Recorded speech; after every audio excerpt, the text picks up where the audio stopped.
What's up, guys? Today I'm here with Jonathan Seremes out of the University of Missouri. He's just won the NCAA champion. He's the SEC champion. He's also competed at World Under-20s with the bronze medal for the country of France. He's from France, and he's got a very interesting story. He's been competing at a very high level, and I'm super excited to ask him some questions about his career. And as y'all probably noticed, I've got a lovely new setup with the lights, and hopefully this makes the viewing experience a little bit better for y'all. So let's hop straight into it. So Jonathan, to start out, I wanted to ask, what is one jump that you've always remembered throughout your career, like one that just lives in your head rent free? I would say, obviously would be my 1704 from the national. It's just brand new, but I still had that one in my head. I have to say that one because that was just new sensation. Um, and yeah, there was just a lot of emotion into it. So I say that. But before that one, I would have said maybe my jump at the World Junior Championship 16-18. That was in 2018. Yeah, I would say that because yeah, that was my first world medal. Nice. And you said on that most recent jump that it was a different sensation. What felt different about that jump compared to your last big jumps? It felt like I literally have to gave everything, like every bone in my body, every muscle, every. That was so weird because at the end I was like, just 1704. I really gave everything on that one. And it felt so much harder to do than the 1697 that I did 2 weeks prior. Hmm. And it's not even 10 centimeters more. So, like, yeah, that was crazy. Yeah. It takes a lot to get out any more distance, especially at Yeah. that level, I assume. It's pretty crazy. So, tell us how you got into triple jump. Why did you choose the sport? Did you do track before? What other sports did you do? So, just tell us how you got into the sport of track and field. So I started track when I was 6. Uh, so when I was 6, and then I did basketball too, at the same time. So track and basketball when I was 15-year old. And at the end of high school, yeah, not even high school, middle school, my bad. At the end of middle school, uh, I just focused on triple jump. Just focused on triple jump. So I started triple jump in 2016. 2015. It was just, yeah, 2015. And yeah, I had a big progression. This year in 2016, went for 1319 to 1558 in like a few months because it was just learning triple jump. I always loved to jump, and I tried long jump before. I wasn't that good, but triple jump I felt like it was easy, like literally easy, and That's the opposite experience for most people. I felt like it was easy for some reason. It was just alright. Well, it come naturally. It came naturally to me. And Interesting. yeah, so then 2 years after, like I said, I won the bronze medal at the World Juniors.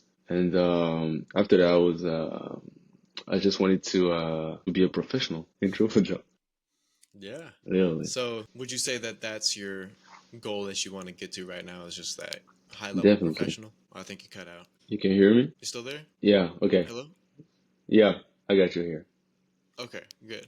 Yeah, The okay. question I asked was, so is that your goal right now to just get to the professional level and be able to compete internationally?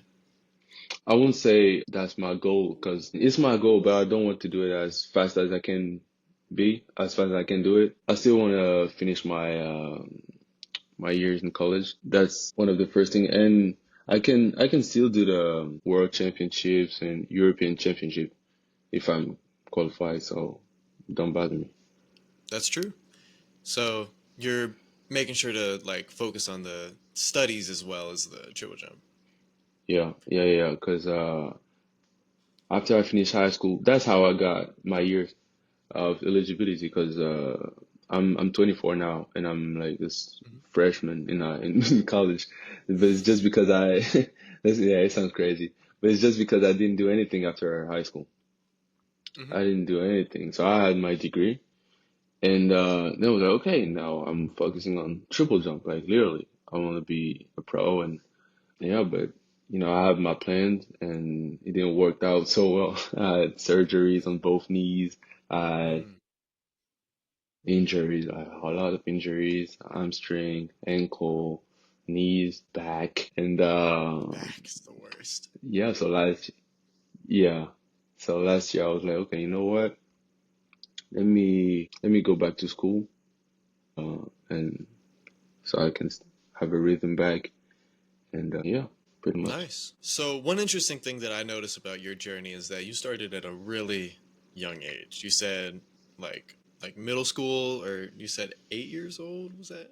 Six, yeah, track at six and triple Track at jump at six. 15. At 15. So yeah, you've had Yeah, like 9 or so years of like experience under your belt. So how do you feel like that's contributed to your career? Do you think it's helped you being able to like just have more experience than most other guys out there on the track? more experience definitely.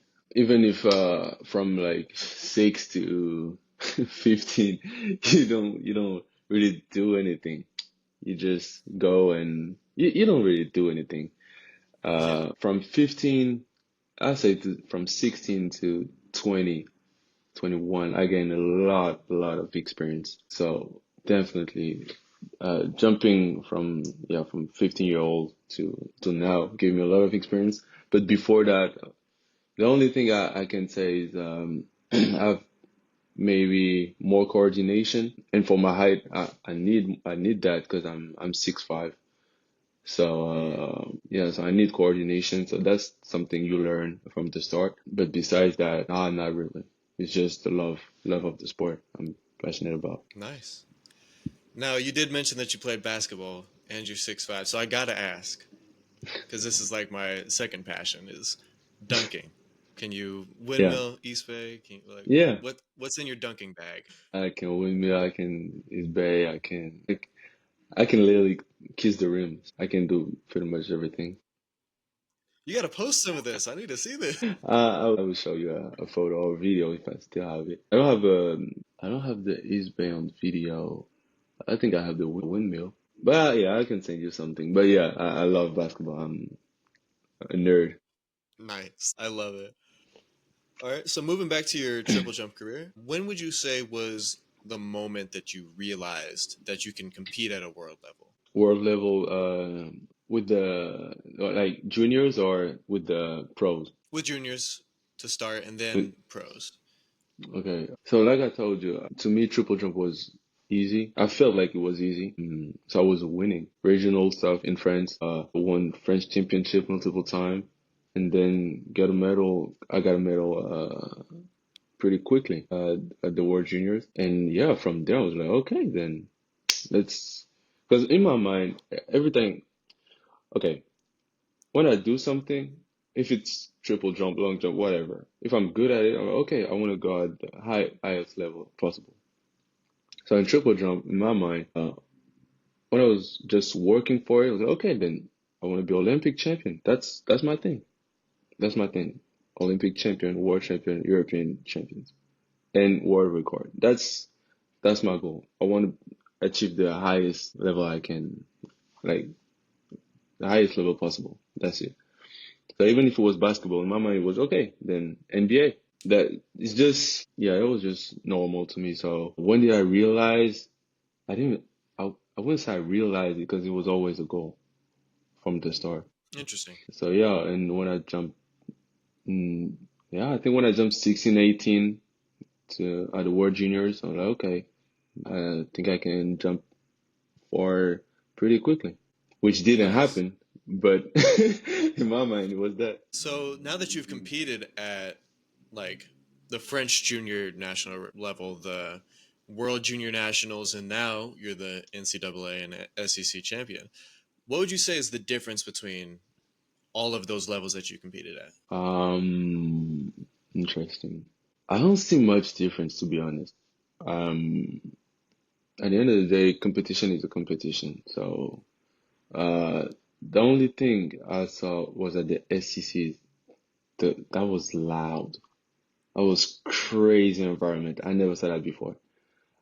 Even at the NCAA, it wasn't as much, but SECs, that was loud. I literally never saw that before. To me, the only place I saw that was in soccer or rugby or basketball, but that's it. But the SEC this year was crazy, and the other one delivered too. I think the second one jumped 80s, 87 and 85 for the third one, or something like that, 89, something crazy. And yeah, so it was just that. Then yeah, I don't see much difference, to be honest. It's just triple jump. It's just triple jump. Like it's just Yeah, always a runway and a sandpit, right? exactly. When I really think about it, I don't see much difference. I don't see much Hmm. difference. Interesting. Very interesting. So moving on to kind of like talking more about your mindset, like there's no difference. It's all just, it's all just competition. What's your mindset going into these big meets? I want to dominate.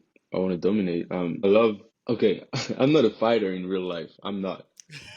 But on that track, I want to fight. I want it. Like it's just okay. We all go for it, and that's it. That's what I love. So if you go on me, yeah, I'll go. It's just fight. It's just fight. You can't be scared of anybody. You can be realistic, like knowing that, okay, that person is like far, okay, that guy can jump far, like really far, but you can't be scared of him. He'll do his thing anyway. So you can't do anything about it. So the thing you got to do is, all right, I worked for it. I have to do everything I learned Hmm. because I worked for it, right? So, all right, let me do me. That's it. Yeah. And Let me do my thing. exactly, exactly. And I'll do my best and I'll do everything for my best to be better than yours. All right. So everybody has bad jumps. So how do you deal whenever you have a bad jump or even a bad round to reset and be able to come back from it? Because most people have a habit of like shutting down, but Hmm. you can't do that. How do you come back from a not so good jump? I just tell myself that next one will be good. I used to be super emotional. Uh, like I missed the jump and I'm like, no, I missed the jump and just talking a lot and doing a lot of stuff. You don't need that. You literally don't need that. So you really have to work on yourself and just be like, okay, then this one was bad. What went wrong? What can I do about it? Is it because I'm tired? Is it because I went too high? Is it because like what was the thing? Hmm. And that's that. I'll fix that and that's it. You just go and fix that thing. If you go for the next jump, fix that thing. Okay, it's better, but I still have another one, another stuff that just messed my jump. I'm like, okay, then I have to fix that again. That another thing, that new one, and step by step, and yeah, that's it. When you really think about it, but it's easy for me to say it now because I'm like I said, I'm 24. I've been jumping for already 10 years now. But Jonathan, 18 or 19, even 20, I don't think I would have comprehend that, like really understand it. They're like, okay, yeah, I can, but no, Just kind of like it's really taking the hard to do. emotion out of it. Exactly. Yeah, it's hard to Yeah. do. Yeah, it's very hard. Especially like whenever it feels like your whole career is like on this one jump, like chill. Yeah, You just exactly. gotta. It's not true. Think it's not true. And you Mhm. think it's the jump, oh, I won't have this opportunity again. It's not true. It's not true. I've been there. It's yeah. Yeah, it's easy to really like place a ton of pressure on yourself like after the jump. Like Yeah, just yeah, like beating yourself up after a bad jump and like it's not necessary. Like treating every jump like it could change your career like before you're down the runway. I think that's healthy. But after the jump, you can't be Yeah, beating yourself up over whatever no, happened. You just gotta like just learn from it, like you said, and like, what do I exactly, need to fix? Like, just look at exactly. it calmly. That's really good. So, throughout your career, what do you think was one thing that you like the biggest thing that you misunderstood about triple jump? Like, whenever it, whenever you figured it out, it kind of just like unlocked a whole new potential for yourself. Thinking that I don't need to go uh like 100% every single time. 'Cause I used to think that okay, I can go like 70, 80 and beat everybody, which sometimes I did. But I really thought that I could do that and jump 17, 17, 10, 30, 40 for some reason. Because I think it's the same thing in US, but in France it's like, okay, if you run fast, you gotta run as fast as you can and jump. In my mind, I'm like, what? It doesn't make sense. I need to control my jump. I need to be able to do stuff. And I watch a lot of film, a lot of triple jump, triple jumpers, and I'm like, they're going full speed. They're really going for it, and they adjust every single time. They adjust and adjust and adjust. So that was my mentality this year. You know what? I'll go for it every single time. Every Mm. single time. It didn't work every single time. It didn't work every single time. Sometimes I did my hop and can't Yeah. finish the jump. Yeah, it will happen. It will happen. But that's the thing. You really have to um what how can I say it? Hold on to it. And yeah, you really have to hold on to it. But yeah, I think that was the big thing for me this year. So really just being able to give it 100% like down the runway especially like just on the Yeah, speed portion of it. Yeah. yeah, yeah.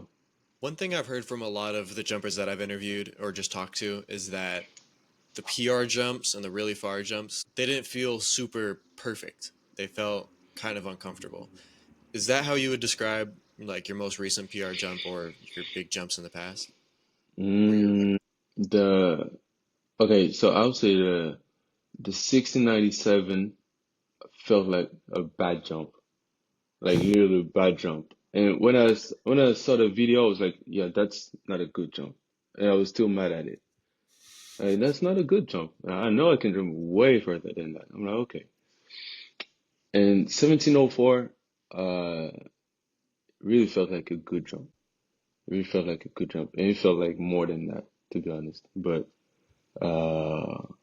no, no, that one felt good, felt good. But before that, every single jump I had with the PR didn't feel good at all for some reason. But interesting. I think it's just emotion. I Mm, think it's really just emotion and because yeah, I think you're in the flow state and you just have to go. You won't have to go. It won't be a yeah. beautiful jump, but that's the jump that will get you there. So, Yeah. Would you say that like whenever you're thinking less, you jump better? Like you said, entering in that flow state, just kind of like focused and locked in, and you're not really thinking too hard about things. yeah, yes and no. Because if you don't think at all, you won't be able to adjust anything. Mm, So you still have to be aware, I think, but it comes with experience too. Because the more you jump, the more data you can have. But yeah, on my last jump, when I jumped 1704, I had a lot of data already. Because I already jumped like 29 times, and that was my 30th jump of the year. Yeah, the, okay. so I'm like, okay, so I have already 29 information before that. So in that moment, okay, I know that I don't have to think. I know exactly what I have to do because I Mm, corrected 29 times before that. So in that moment, it's just okay. I go and I know what I have to do. So yeah, at that time, it wasn't the moment to think. But before and sometimes, yeah, depends. interesting. So, like you were treating the jumps before, like that jump where you said that you're not like thinking about anything, is kind of just like a learning opportunity. Like, what can you Exactly. learn from it? And what can you like get out of it? And then once you get like to whenever you really need it, that's whenever you just got to take the things that you've Exactly. learned. Yeah, yeah. Exactly. You You just got just to have take the to things that you've gather learned and go. information.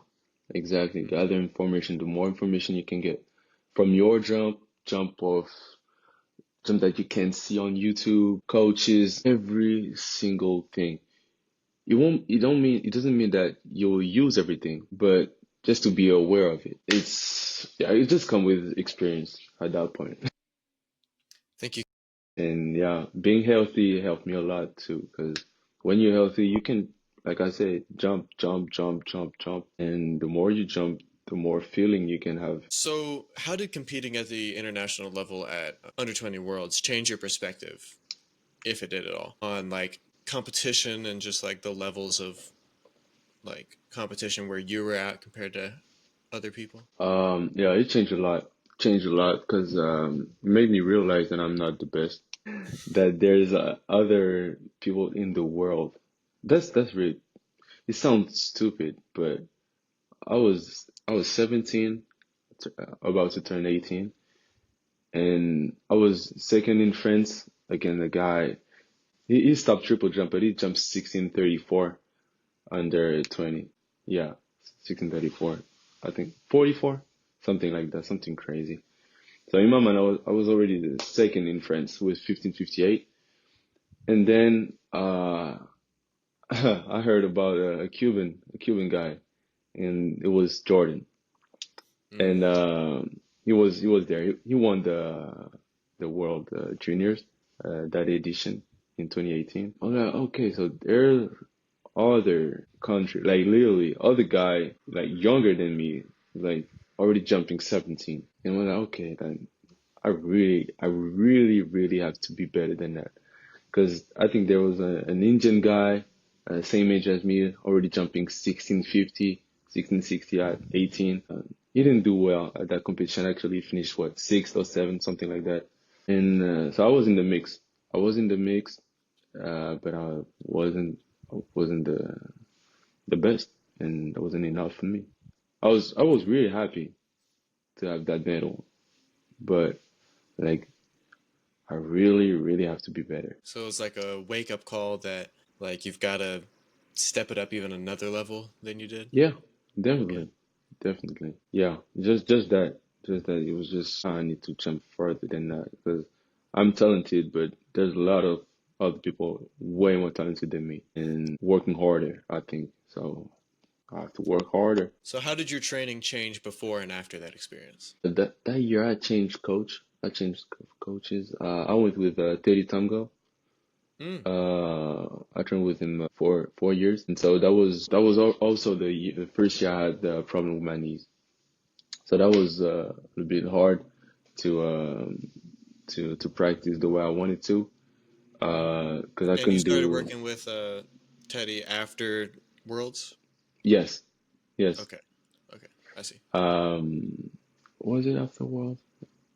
No, no. Let me not say something. No, no, no, no, no. 2019. Okay, at the end of 2019. So I did 1 year, then I went for in the French training center. There's just one.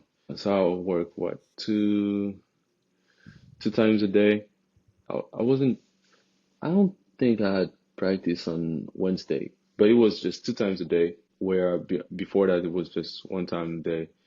So two times a day, and I felt like the practice was easier for some reason. But guess what? First competition beat my PR, 1639. I was like, oh, okay, that's good. 1632, and I felt a big jump around I think 70, 80. And yeah, so the training was just more. I trained more.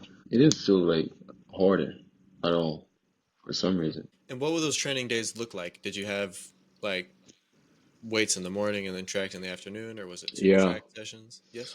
So it depends. So on Monday it was just uh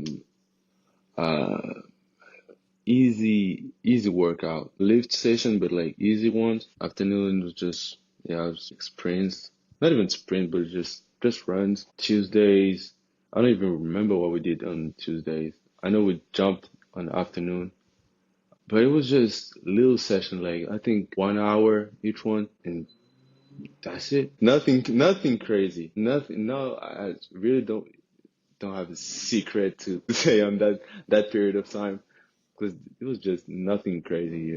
I didn't lift crazy.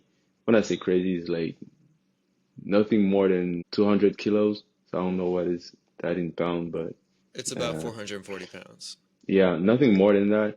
which is still pretty Uh, heavy.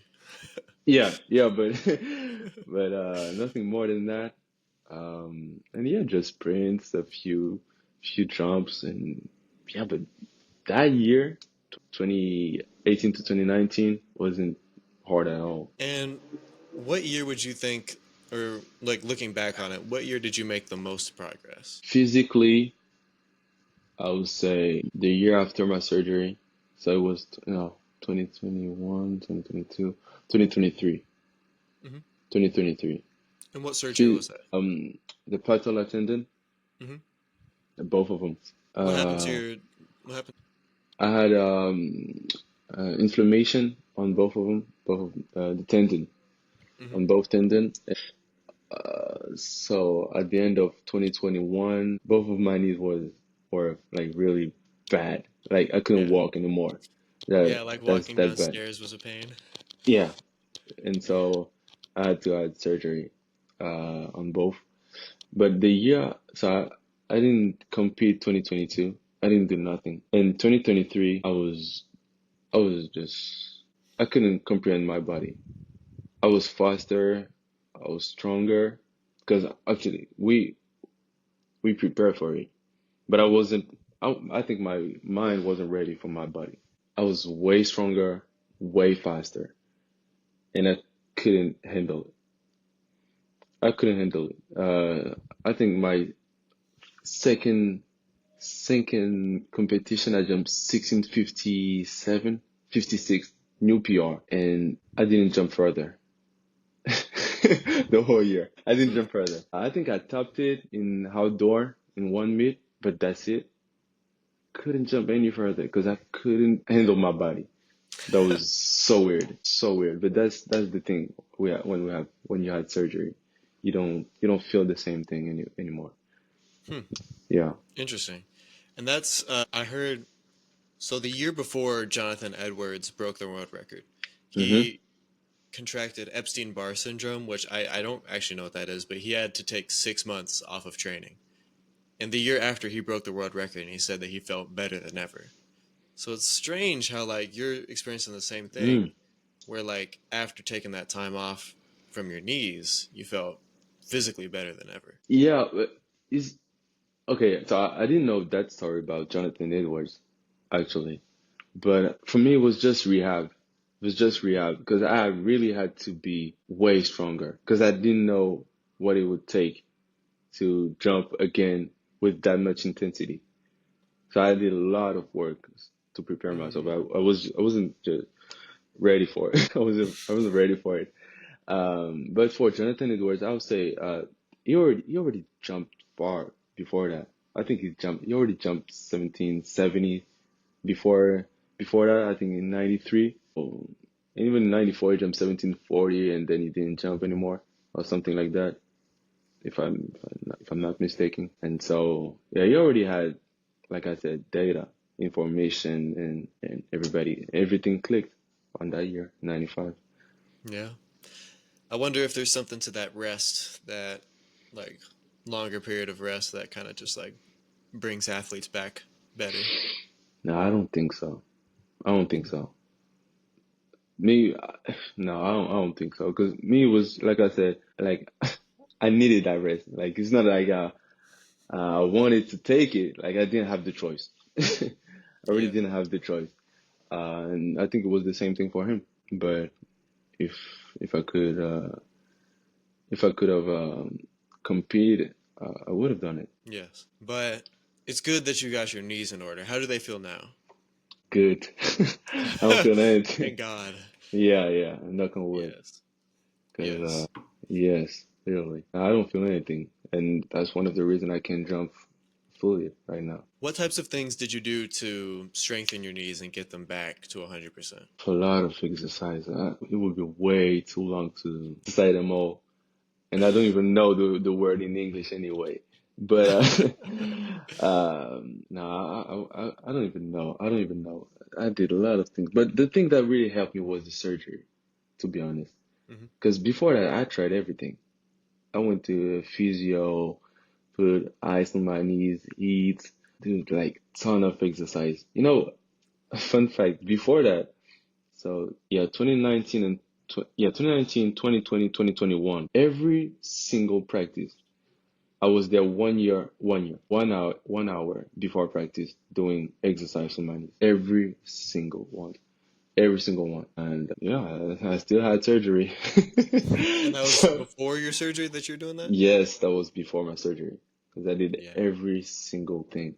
I started eat better. Don't drink juice. Don't like any sugar. Yeah, and guess what? I still had surgery, so Hmm. yeah, Interesting. that's the thing that really helped me. Well, I'm glad that it helped because I mean, hey, look, now you're Yeah, NCAA SEC champion. exactly. Exactly. So, moving on from the NCAA SEC champion, what are your bigger goals? Do you want to win it twice, three times, four times? And how do you like what would you say are your biggest goals right now? So of course, okay, that's my thing. I want to win everything. Everywhere I go, I want to win everything. I hate to lose and I love to win. So yeah, I just want to win everything. Like literally dominate and just dominate every single thing. That's really what I want to do. But Perfect. if I want to elaborate on that, I'll say that of course. So this year, I want to compete at the World Championship in Tokyo. So like I say, I'm realistic. I know that there's guys who can jump 18 and 1780, 1770. Am I at that level yet? I don't think so. But I'm not. If I go over there is to do something, I give everything. I give Mm-hmm. everything, and so yeah, I'll do my best to get something. Yeah. And what a better place to PR, you know? Like, Exactly, exactly. You don't know what can happen. yeah. So that's my goal. And like I said, European champion, world champion, Olympic champion. I want to do all of that in my career. That's something I want to do.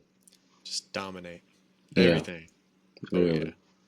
So, what advice would you give to young jumpers who are looking to go down, like to follow in your footsteps, to follow your path? Like, what were things that you wish that you did that you would say to younger Um, jumpers? um, okay, okay, that's one thing with me. I know that I think a lot. I think a lot and overanalyzing stuff and overthinking stuff during the meet. That's just not the place to do that. That's where you're supposed to jump. You just jump and you will analyze after. But when you're there, jump, compete, compete, compete. Go for it. Don't be scared of anybody. Just go for it. After you will analyze, but on on the moment, just be there. Just yeah, don't think too much. Go for it. That's the biggest advice I can give because I've been there and it didn't mean any Yeah, good. yeah, and it is hard to not overthink, especially if you're like a big thinking type of person. Like, Exactly. but is that something that you've learned throughout your career, just like learning how to be like there while you're jumping, like in the Yeah. present moment and not in your head?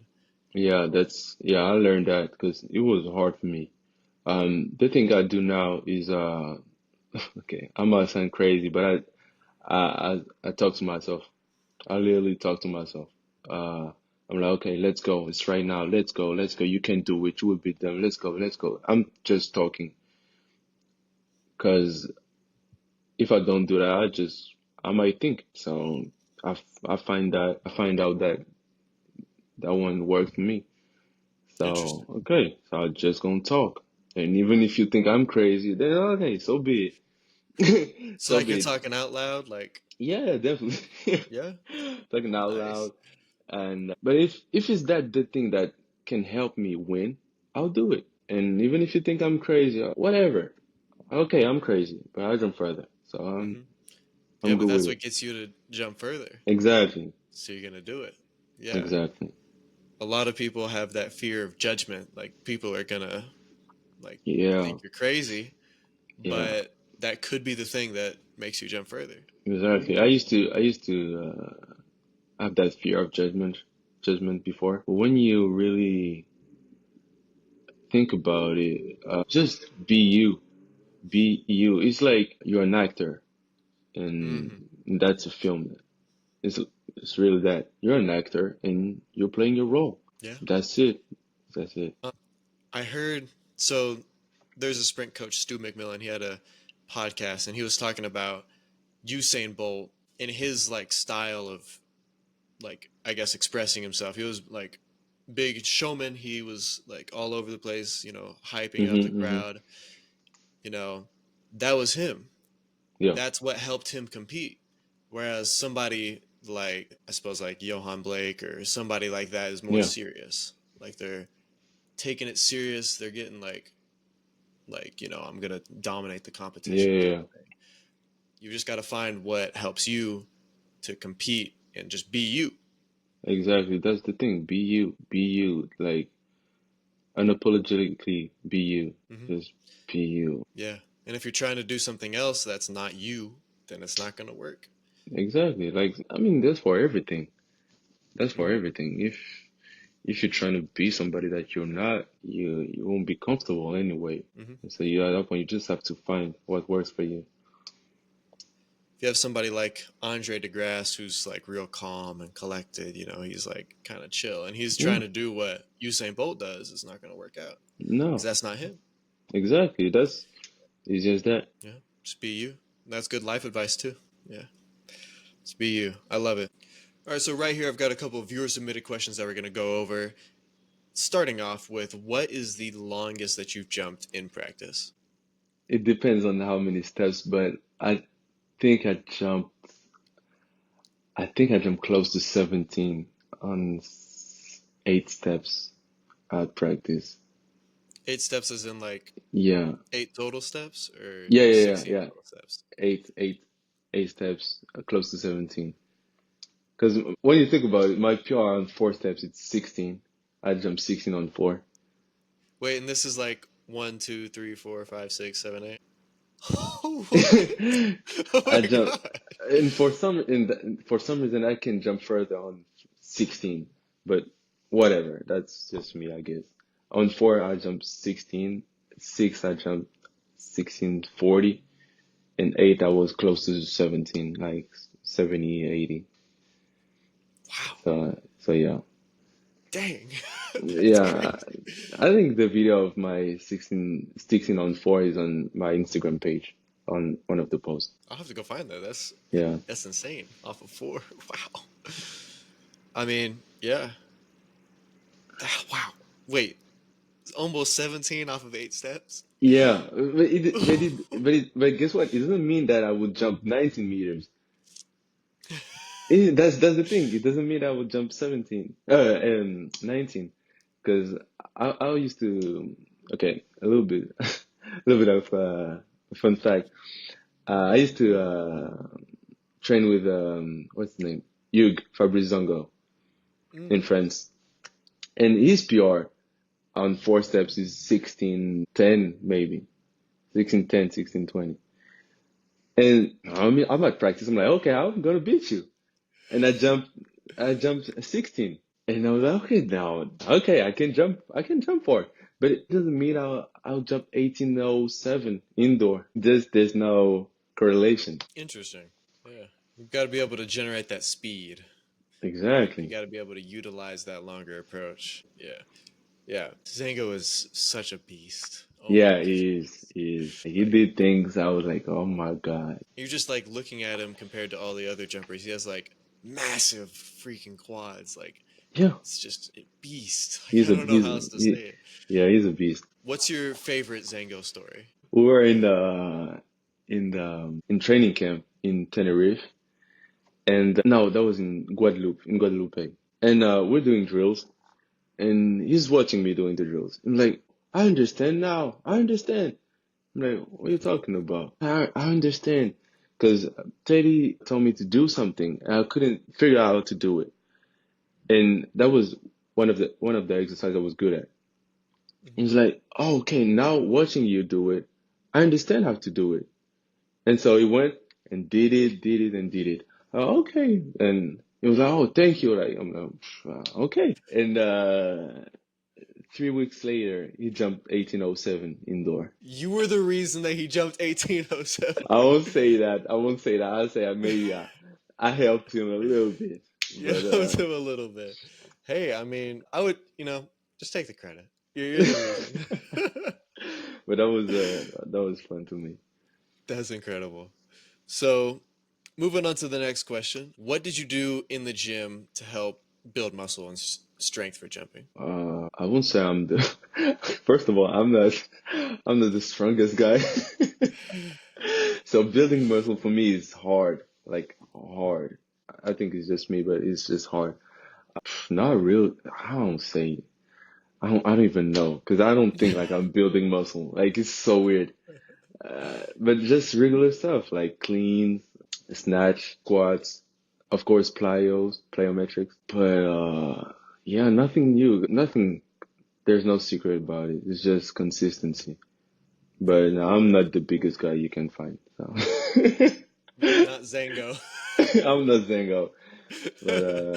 But yeah, no, for real, there's no real secret about it. Just consistency, and Consistency.